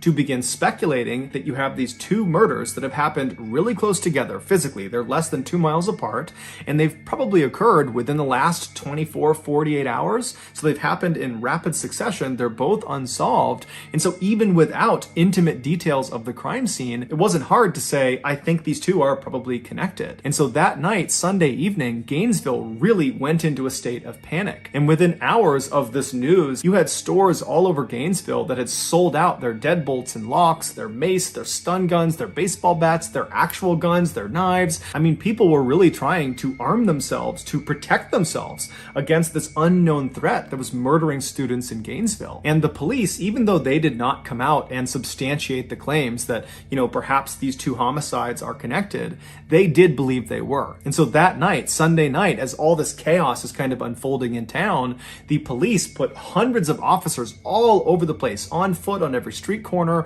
They had police cars and trucks parked all over the place. I mean, the entire town was on an extreme heightened alert because the police believed another attack was imminent. And so all they could do was try to come out in force to try to discourage the killer or killers from striking again. But as it would turn out, it didn't work. By the following morning, so Monday morning, what was happening in Gainesville had gone from just being a Florida story to a national story, and everybody all over the country was talking about it. And one woman named Lisa Byers, who was in her 20s, she did not live in Gainesville, but she had a very close friend who did. She was 23-year-old Tracy Paulus. Tracy had taken some years off from college, but that year had decided to go back and give it another go. And so she was enrolled at the University of Florida. And so Lisa called Tracy and said, hey, I'm watching the news. This is crazy what's happening in your town. How are you holding up? And Tracy would tell her that, I'm just as concerned as everybody else. It's terrifying to think there are killer or killers on the loose, but I think I'm okay because I have my roommate. Tracy's roommate was 23-year-old Manny Taboda, who was this big, strong former football player who was very close with Tracy. The two had never dated, but they had been very good friends for a number of years. And he too had taken some time off of school and had agreed to go back because Tracy had convinced him, come back, get your degree with me, and we'll live together. And so when the news broke about these killings happening in their town, Manny had told Tracy that he would protect her, that nothing would happen to her. And so when Lisa heard this from Tracy, that she thought that she was okay because she has Manny and, he'll look after her, and they were not planning to really leave the apartment much besides classes, Lisa was reassured, but she was still worried. And so she told Tracy, please give me a call this evening after you come back from classes just to let me know that everything is okay. And so Tracy said she would, and then they hung up. And then that evening, Tracy did not call Lisa back. And so Lisa tried calling Tracy, but no one picked up. And so that night, Lisa went to bed. She was very worried, but she went to sleep. And then early the next morning, which was Tuesday morning, she tried calling Tracy again, but there was no answer. And so Lisa reached out to a mutual friend of theirs that lived in the same apartment complex in Gainesville. His name was Tommy. And so she asked Tommy, can you please go over to Tracy's apartment and make sure she and Manny are okay? And so Tommy said, no problem. I'll give you a call from Tracy's landline once I talk to her. And so about 5 minutes later, Tracy got a call. She picked it up, and it was Tommy calling from Tracy's landline, and he was just screaming. When the police arrived at Tracy's apartment, they found Tracy in her bedroom, and like the other victims, she had no clothes on. She was positioned on the side of the bed in a very suggestive, lewd position. She had been stabbed to death, and it would turn out she had been sexually assaulted. And then down the hall from Tracy, they found Manny. He was in his bed, and he too had been stabbed to death, except he had his clothes on and he was not positioned in a suggestive position. He had kind of died wherever he was, and that was the position they found him in. The forensics team, when they processed the scene, they found markings on the outside of the back sliding door where it looked like someone had used a screwdriver to pop open the door, and then on Tracy's wrists, they found that residue from duct tape, but there was no duct tape. It had been removed. At this point, to the police, it was undeniable that they were up against a serial killer or killers. And when the news broke that there was now a fourth and fifth victim, and they were both college students, and one of them was now this big strapping man that apparently was taken down just as easily as these other four petite women, this threw Gainesville into an absolute state of pandemonium. Suddenly, it felt like no one could protect them. The people in Gainesville, they were fair game. It didn't matter that police were out in force in the streets, and you had people walking around with guns and baseball bats and mace, and you had people locking their doors and sleeping in groups. It was like no measures were actually stopping these killings from happening. Whoever was doing it was killing with impunity. And so that day, Tuesday, you had hundreds and hundreds of students from the University of Florida just leaving the school who just didn't come back. And as for the police, they called in the FBI and the National Guard. And so by that night, Tuesday night, there were literally hundreds of officers and state police officers all over the place. There were helicopters overhead, both police helicopters and news helicopters with spotlights. They had National Guard military-style trucks all over the place. And so Gainesville was really at the highest alert you could possibly be on. But even still, the people of Gainesville, they were not going to feel safe until the police made an arrest. And the next day, just 24 hours after Tracy and Manny had been found, the police did just that. After receiving dozens and dozens of tips about one particular individual, they were able to arrest 19-year-old Ed Humphries, who was a freshman at the University of Florida. They arrested him for domestic abuse because he had actually struck his grandmother in the face. And so they pick him up for domestic abuse, but they set his bail at a whopping $1 million, which is way higher than you would normally expect for a domestic abuse charge. But this was a unique circumstance where he was being arrested for one thing, but really he was being looked at as the suspect of these 5 homicides. And so the police really needed him to stay behind bars. And this massive bail, that did that. He had no way to pay it. And so while Ed was behind bars, the police began investigating him, and they found there was a lot of reasons to believe he was the serial killer. He had shown he was willing to be violent because, after all, he punched his grandmother in the face, and people that knew him said he was totally mentally unstable and that he hated women and that he would walk around with a knife on his belt basically all the time. And at night, he was known to walk around the forests of Gainesville. There were these very thick forests that kind of butted up against the University of Florida. And he would walk through the forest at night, which put him very close to the different apartment buildings where all the victims were found. And on top of all that, Ed Humphries just looked like what you would imagine a serial killer would look like. He had all these deep scars all over his face, and his eyes looked totally hollow, like he was permanently on drugs, and he was seen smiling at the cameras when he was led in and out of the courtroom. And to make him even more suspicious, as soon as he was arrested, the attack stopped. There were no more slayings in Gainesville. And so naturally, the country believed Ed was the guy. Basically, everyone thought Ed was the guy. But it came back that his blood type was type A, and the killer or killer's blood type, the blood that had been found at the various crime scenes, was type B. Now, this did not clear Ed of guilt because people believed there was a chance that, he could have been involved in some way. Perhaps he had an accomplice or multiple accomplices. But when this news broke, pretty much everybody was back on edge because clearly there's at least one or more killers that are still on the loose. Shortly after this blood type discrepancy presented itself, the FBI approached the Gainesville police and said, hey, why don't you use our VCAP program? VCAP stands for Violent Crime Apprehension Program. And what it was this computer program where it allowed investigators to input details of their crime they were investigating. And when they submitted it, it would be compared against this huge database of other crimes in the country. And if there were any similarities with any other crime, those similar crimes would get popped on screen. And so when the Gainesville police input the information from these 5 student slayings in Gainesville, the computer program spit out a single match. It was from an unsolved triple homicide in 1989 in Shreveport, Louisiana, which is a town located about 800 miles to the northwest of Gainesville. Shreveport, back in the late 1980s, was considered so safe by its residents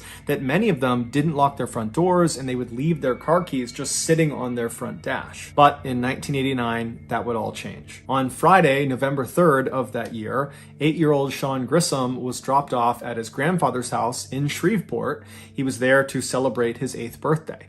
And so his grandfather was this 56-year-old man named Tom who was divorced, and he was getting ready to retire soon, and he was also trying to spend more time with his grandson. And so he was very excited about having Sean over. Also staying at this house with Sean and his grandfather was Sean's aunt, 24-year-old Julie Grissom, who was a college student. She was attending Louisiana State University in Shreveport. When Sean was dropped off by his mother at his grandfather's house, the grandfather, Tom, yelled out to the boy's mother and said, I'll have him back by Monday. I'll drop him off, see you later. And so Sean's mother, she leaves, and that day and the following day, she doesn't hear from Sean's grandfather or from Julie. And so come Sunday night, she tries calling them to, see what's going on. She knows they're having a great time and doesn't really want to interrupt them, but she also hasn't heard from them. But they don't pick up. She convinces herself that everything is just fine, that I'm sure there's an explanation, and so she ends up going to bed. And so the next morning, Monday morning, when Sean is supposed to be dropped off early enough that she can take him to school, when he doesn't show up, the mother calls the grandfather back and tries to get in touch and figure out what's going on, but she can't get in touch with him. And so she's telling herself that, okay, well, his grandfather must have just dropped him off at school. And so the mother calls Sean's school, and the school says, no, we have not seen Sean today, and we haven't heard from him, so we don't know what's going on. And so now Sean's mother is terrified. She calls the police, and the police actually get in touch with the neighbor of Tom Grissom, and they ask this neighbor, hey, can you go next door and just make sure Tom and Sean and Julie are okay? And so this neighbor says, no problem. They leave their house, and immediately they notice, as they're looking at Tom's house, that the two cars in the driveway had not left since Friday. It was just something the neighbor noticed. And then they also noticed that there were two newspapers at the end of the driveway. It was the Monday and Sunday paper. And they knew Tom always read the newspaper. And so the idea that he would just leave them sitting at the end of the driveway, that didn't really add up. And so the neighbor walks around to the front door, and they notice there are lights on inside, and they knock on the front door, but there's no answer. They try the front door, but it's locked. And so they end up going around to the very back of the house, and they're able to get into the house through the garage. And then through the garage, they open another door that leads into the main part of the house. And this neighbor they immediately see on the ground towards the back door near the kitchen is Tom. He's laying on the ground, and he's obviously deceased. And so this neighbor, they run out, they call the police. The police come back over. They go inside the house, and sure enough, they find Tom Grissom has been stabbed to death. He's laying on the ground near the back door. They find Sean Grissom, the 8-year-old. He's slouched over on the couch in front of the TV, and he's been stabbed to death as well. And then upstairs, they found 24-year-old Julie, the aunt, and she was positioned on the edge of the bed in this very suggestive way. She had no clothes on, and she had been stabbed to death, and it would later be determined she had also been sexually assaulted before she was killed. And they also discovered there's vinegar on her body, as if whoever's done this has attempted to clean her with vinegar. There was no sign of a robbery in the house or ransacking in the house. There was no sign of forced entry. Overall, the investigators said this was a very neat crime scene, as if whoever did this had done this with great intentionality. And so after kind of going through the crime scene, the police really didn't have any leads to go off of.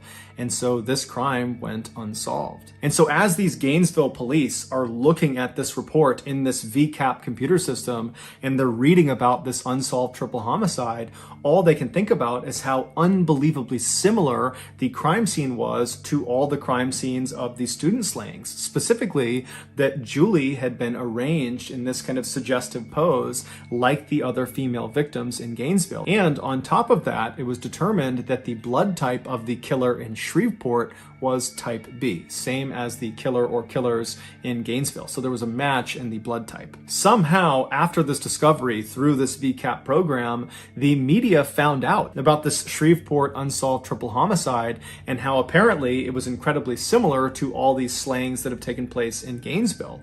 And so before long, that was all every news network all over the United States was talking about. And at first, the police in Gainesville and anybody involved in this investigation was very upset about this because one, they probably had a leak that someone was giving information to the press, but two, the press was kind of jeopardizing their investigation because by having these details leaked, the killer or killers could potentially benefit from kind of knowing what the police were thinking about and what they were up to. But as it would turn out, this particular leak would prove to be quite fruitful. Shortly after this news about the Shreveport killing and the student slayings was all over the news, this woman named Cindy, who lived in Shreveport, she called the police after watching all the news like everybody else and told the police they really ought to look at this guy, Danny Rawling. Danny Rawling was this 37-year-old drifter who was in Shreveport at the time of the Grissom family murders in 1989, and apparently after those murders, he had told Cindy's husband that he, quote, had a problem, and his problem was he liked stabbing people.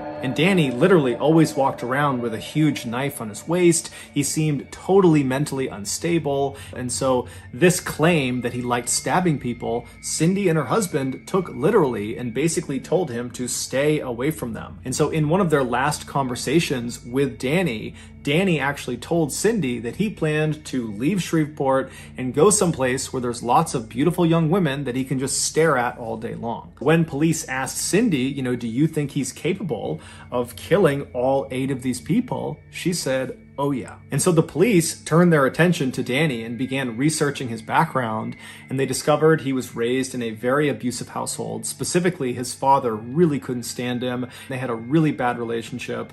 And then when Danny got old enough, he joined the Air Force, but he was kicked out after 2 years for being mentally unstable. And once he was discharged, he began the string of armed robberies in the 1980s, and he eventually got caught and spent the bulk of the 1980s in prison.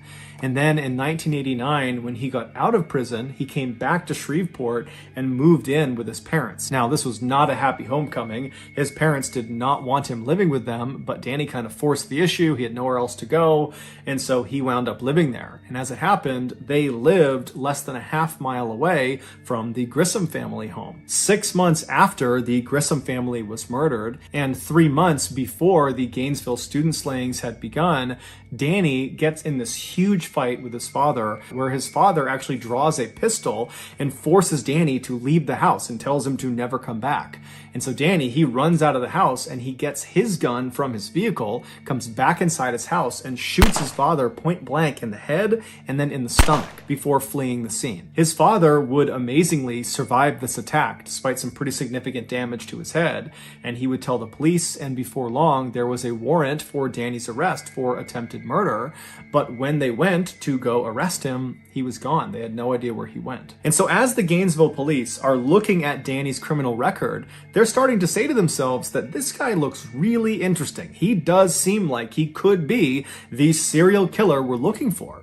And so as they continue to dig deeper and deeper, one of the Gainesville police officers suddenly thinks of something. There was this unsolved armed robbery of this bank in Gainesville that happened the same week where all 5 of the students had been killed. A lone masked gunman walked into this bank in broad daylight and demanded money from the teller, and the teller, who thought on their feet, gave him the cash, but it was the type that was booby-trapped with dye packets, meaning if this robber tried to tamper with the money at all, it would detonate, sending dye all over them and kind of making it obvious that this money had been stolen. But the robber doesn't see this. He takes the bag of cash, he leaves the bank and manages to flee and go into the forest before the police show up. And so the police ultimately, they go and search the forest and they find this campsite deep in the woods. And at this campsite, which is abandoned, they don't find the person who robbed the bank, but at this campsite, they find the bag that has the money inside of it, and the dye packet has been activated. So clearly the robber had tried to fiddle with it, and then when it detonated, they had taken off and left the money. And then also at this campsite, near this duffel bag full of ruined money, was a screwdriver, a gun, and an audio recorder. Now, at the time, the police that were seeing this, they were part of this huge effort in Gainesville to stop any more attacks on students and catch the killer or killers. That was all they were thinking about. And so when they didn't immediately catch this robber, they kind of said, you know what? This is a lower priority item than what we're dealing with this loose serial killer or killers. And so let's just round up the evidence, put it in storage, and somebody else can deal with this after we handle this killer situation. And so no one listened to the audio recording. They just put it in evidence. They grabbed everything else, put it in evidence, and they threw it in the storage room. And so now this Gainesville police officer that's just remembered this unsolved armed robbery, he says to the group that's investigating Danny, he says, hey, since Danny has a penchant for armed robbery, clearly he has a rap sheet full of armed robberies, maybe if he was the serial killer and he killed all these students, that would have meant he was in Gainesville, and so maybe he committed this armed robbery. And so we should go look at the evidence and listen to that tape. And so the officers, they practically run to the storage locker. They get the evidence from this unsolved armed robbery. They come back and they hit play on this audio recorder. And what they hear is unbelievable. They hear on this recording a man singing a song. It's clearly a song he wrote, and he's singing about being a, quote, mystery killer. And then it kind of segues into him talking about how to effectively kill a deer with a knife, to be really effective with a knife. And he's getting into really graphic detail of how to do that. And then, somewhat unbelievably, on this audio recording, the man identifies himself. He says his name is Danny Rawling. And so this audio recording was huge. It meant Danny Rawling, the guy they're looking at as potentially being the serial killer, was definitely in Gainesville, in the woods near the University of Florida, the same time frame that all of the victims were killed. Also, the screwdriver that had been found at this campsite matched the markings that had been made along the outside of some of the door frames of the victims' homes. They also went into Danny's military records, and it showed he had a blood type of B. So his blood type matched the blood type that had been found in all of the victims' homes. And so just like that, Danny became the number one suspect. And when they went to figure out where he was, amazingly, they found he was already in custody. He was being held in a jail cell 40 miles south of Gainesville for another armed robbery. And so immediately, Danny was charged in the murders of the 5 Gainesville students. They couldn't charge him for the 3 Shreveport murders because they just didn't have enough evidence. And then after that, Danny was transferred to Florida's maximum security prison to await trial. Initially, Danny said he was innocent, he had nothing to do with the murders, but then almost 4 years later, when his trial was finally starting on the first day of his trial, he surprised everyone in the court when he stood up and said, "I'm going to change my plea.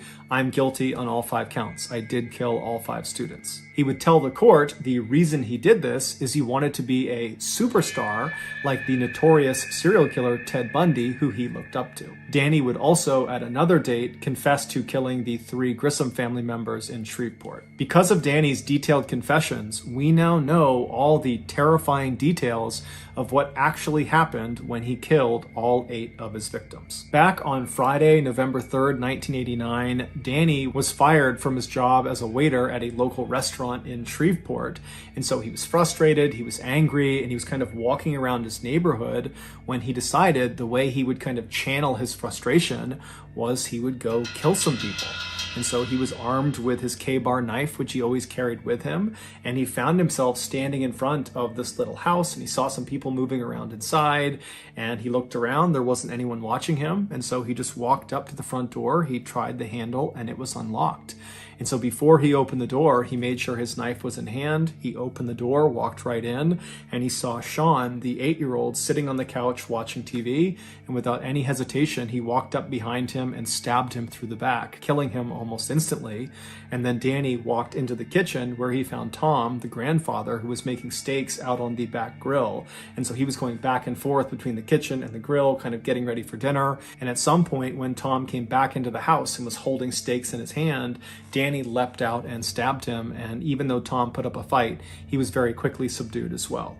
And then after that, Danny made his way upstairs where Julie was, that was Sean's aunt, and she was getting ready for a wedding she was going to attend that night for one of her friends. And so she had just gotten out of her shower and she was getting ready to put on this red dress she had picked out, and Danny walked into her room and she most likely saw him, at which point Danny would have told her what he had just done to her loved ones downstairs, and he threatened her with the knife and said, "If you don't listen to me, I'm going to do the same thing to you." And because she was terrified, she listened to him, and so he immobilized her, and then he sexually assaulted her, and then he stabbed her to death. Afterwards, he cuts the tape off of her wrists and puts the tape in his pocket, and then he lays her out on her back on her bed, and then he goes downstairs and gets some vinegar and uses the vinegar to attempt to clean her body, to destroy any evidence he might have left behind.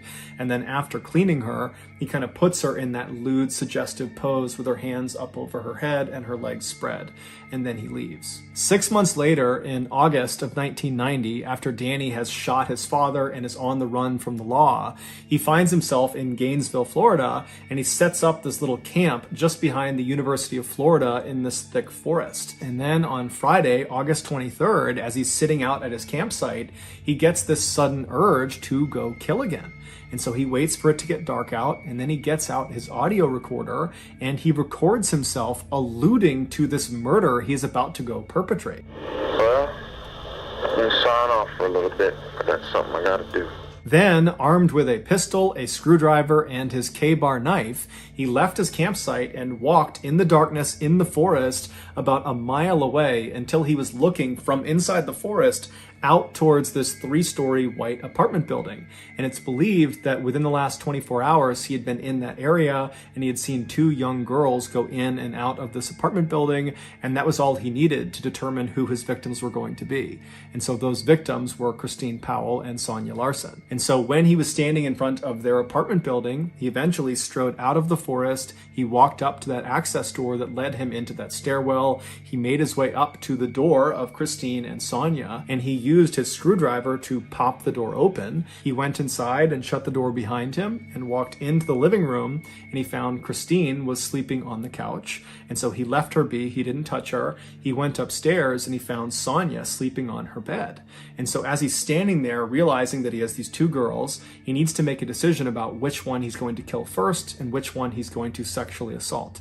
And so as he's standing there looking over Sonia's bed, he decides he's going to kill Sonia and then he's going to sexually assault Christine. And so very casually, he walks into Sonia's room. She's fast asleep. She's on her back, and he pulls out a piece of duct tape, and he gets the duct tape in one hand and he pulls his knife out in the other, and he presses the duct tape over her mouth, which wakes her up, and then he drives the knife into her chest.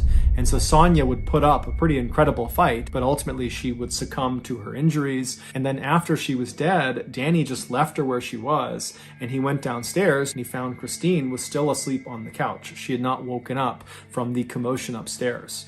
And so he walked right in front of her, and standing over her with his knife, he kind of nudged her awake. And when she woke up, he had a piece of tape, he put it over her mouth, and he told her to be quiet and held up the knife and told her that I just killed your roommate, and if you don't listen to what I'm going to say, I'm going to kill you too. And so naturally, she complied to what he wanted. And so she let her wrists be tied, and then at that point, he cut her clothes off, he sexually assaulted her, and then he stabbed her to death.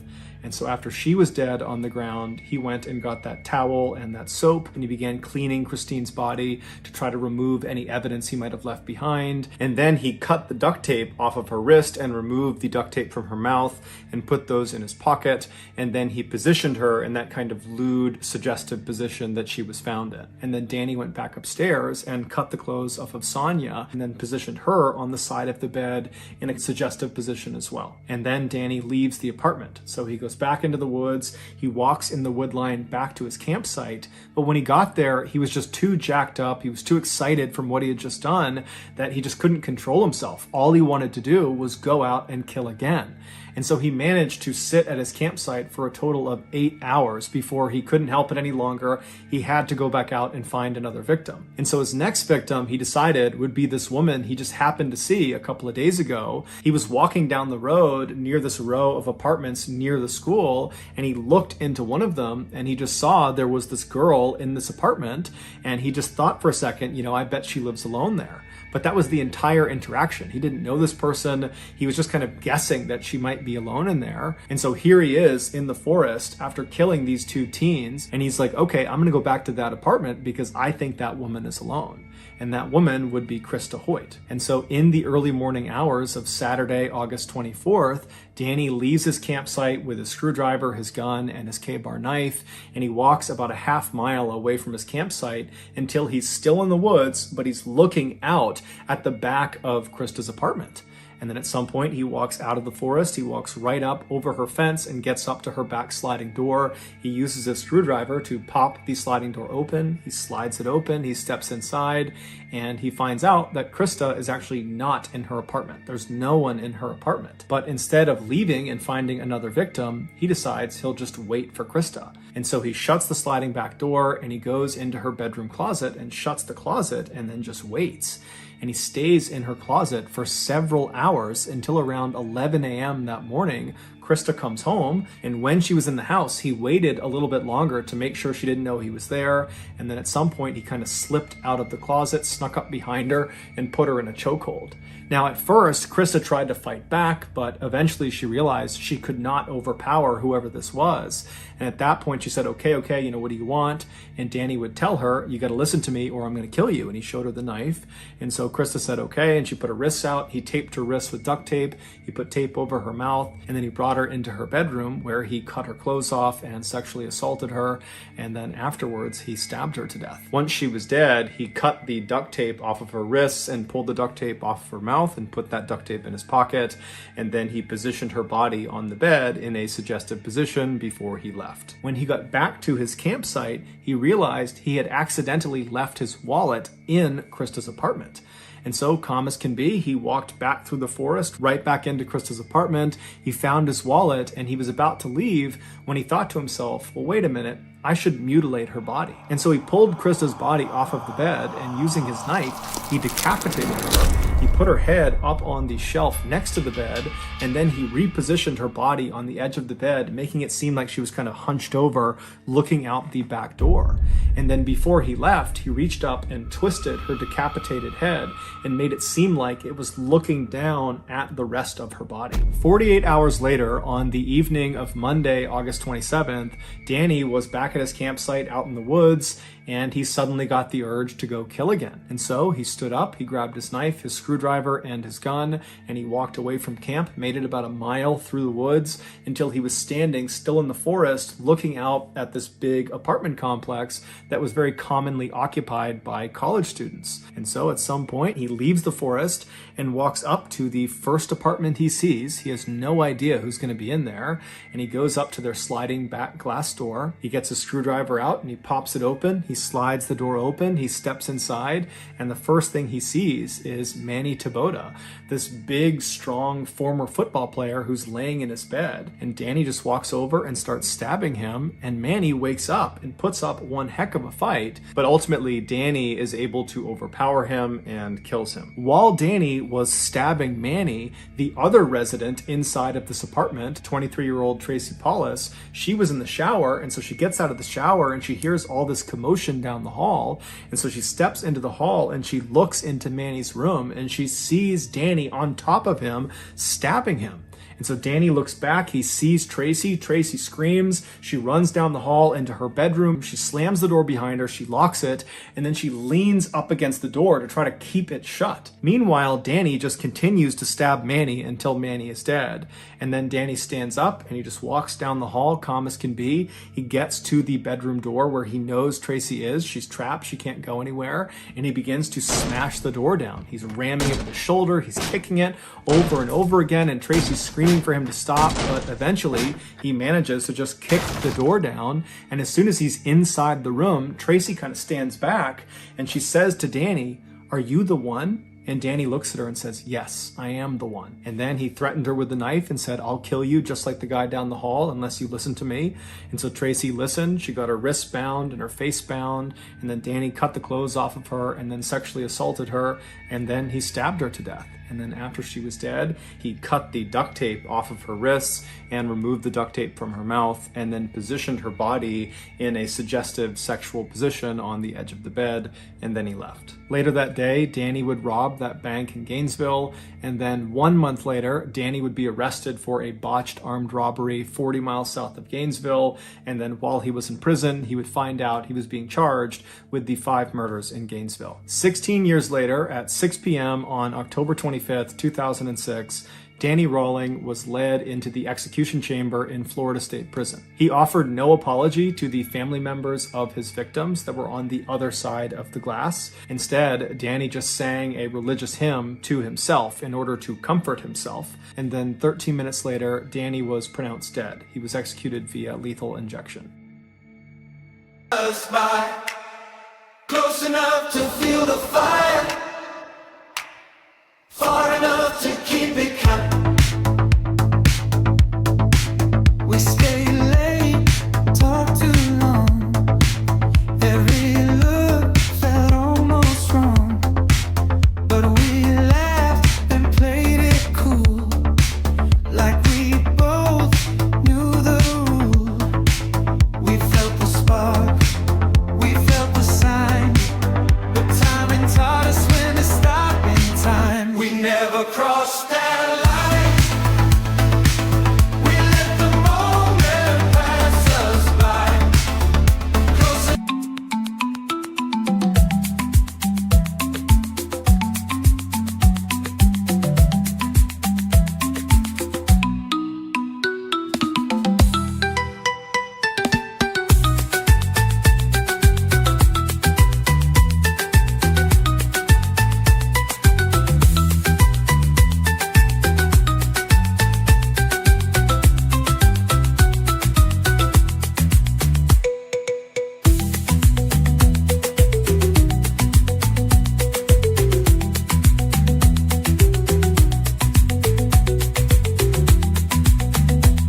listening to the MrBallen podcast. If you got something out of this episode and you haven't done this already, the next time the Amazon Music follow button cleans their house, make sure you sneak in afterward and untuck all of their bed sheets.